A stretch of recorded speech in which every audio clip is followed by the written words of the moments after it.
Okay, so you're back with us at Around the World in 80 Telescopes. We're well into our live 24-hour webcast, and it's, what time is it here now? It's 7:40 in the morning, the sun's come up. So we're almost there, it's around 4 hours to go. And if our broadcast has whetted your appetite for astronomy and you'd like to participate in more events, there's a lot going on this weekend as part of the 100 Hours of Astronomy project all around the globe. So I urge you to check out the website. It's www.100hoursofastronomy.org. So that's 100hoursofastronomy.org. And also, we welcome questions, and you can email us at 80telescopes, 80telescopes @gmail.com. And as I said, these events related to the 100 Hours of Astronomy are going on all weekend, so you've got till Sunday to join in wherever you are. Okay, so our next stop is the Large Binocular Telescope Observatory, and before we go and visit them, we're going to have a video that you can watch now.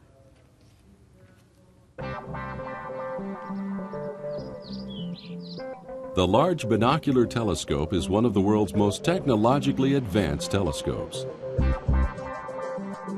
Sitting atop Mount Graham, a 10,700-foot mountain in southeastern Arizona, LBT's unique design features two 8.4-meter primary mirrors mounted in tandem.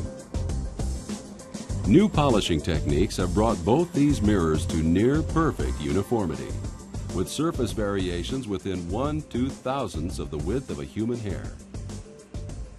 When working together, they gather more light than any other telescope, and their combined focus yields images 10 times sharper than the Hubble Space Telescope.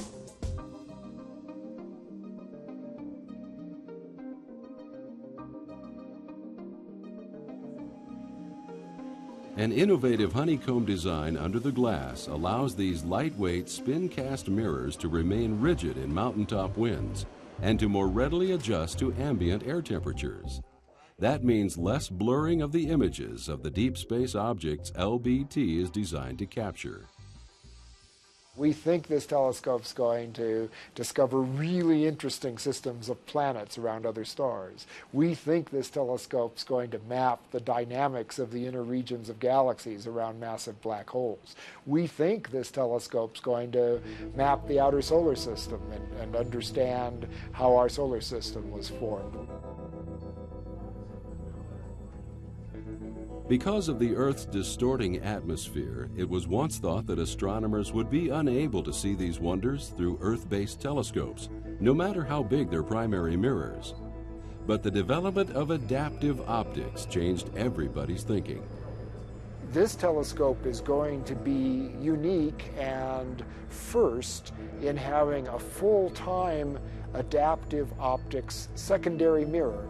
What that means is that the light from the sky strikes this giant 25-foot primary mirror, which starts to bring it to a focus. Just after it goes through that focus, it will hit this adaptive secondary mirror. The secondary mirror reverses the path of the light and sends it back down toward the light analyzing instruments at the bottom of the telescope. However, that mirror is of a very special construction. The mirror is 36 inches in diameter and about the width of a few human hairs. It's 1.6 millimeters thick.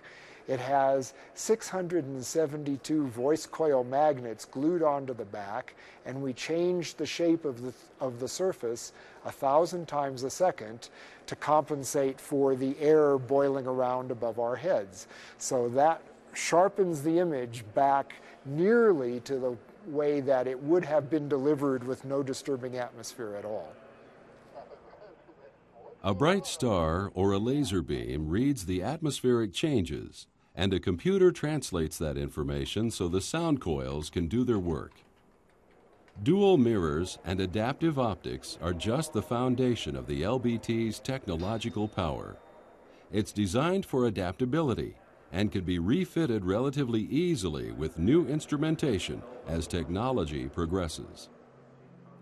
Initial instrumentation includes twin blue and red cameras for wide-field imaging, as well as nulling interferometry capabilities to spot distant planets, advanced spectroscopy devices, and a near-infrared imager and spectrograph called Lucifer. The LBT is one of the most complex research instruments in the world. The building itself is uniquely designed to adjust to the variety of instruments and to maintain critical alignment during complex rotations. Developed as an international project, LBT partners include an international consortium of scientists from the Arizona State University System, Italy's Istituto Nazionale di Astrofisica, Germany's LBT Beteiligungsgesellschaft, Ohio State University, and a private foundation, Research Corporation for Science Advancement. It's going to be the scientific discoveries that this telescope makes that really count. That's going to be the bottom line when you look back over a telescope's productive lifetime. So the best discoveries are the surprises. I mean, right now we're facing an expanding universe, and an accelerating universe that was completely unexpected a decade and a half ago. No one would have guessed that that was the best description of the cosmology, of the geometry of the universe. But we have the world's most powerful tool, and we're excited to start using it and to go there and see what we find.